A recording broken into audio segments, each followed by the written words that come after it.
Salam değerli izleyiciler. Xırdalan şəhəri, Nazlı Petrolun yanı, Xırdalanın girişi, Heydər Əliyev prospekti. 17 mərtəbənin 13-cü mərtəbəsi, yəni birdən ikiyə pricelka, 65 kvadrat. Mənzillə sizi tanış edeyim. Burası onun qonaq otağı. Ev güzel, zövqlə təmir olunub.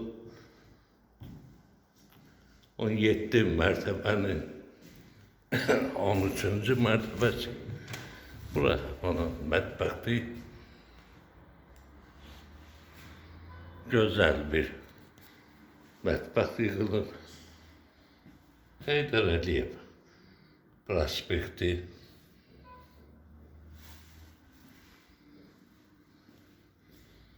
Burası ise onun yatak otağı.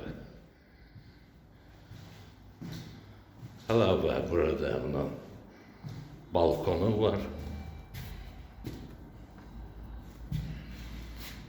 Yani 17 mərtəbənin 13-cü mərtəbəsi 65 kvadrat metrdən ibarətdir.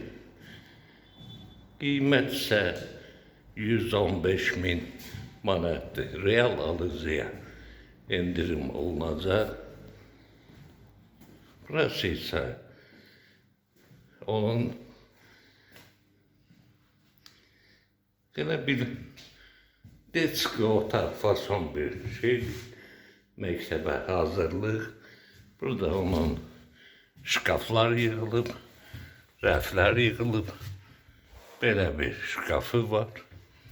Əlavə avadanlıqlar yığmaqdan ötəri. Burası isə onun sanuzelidir.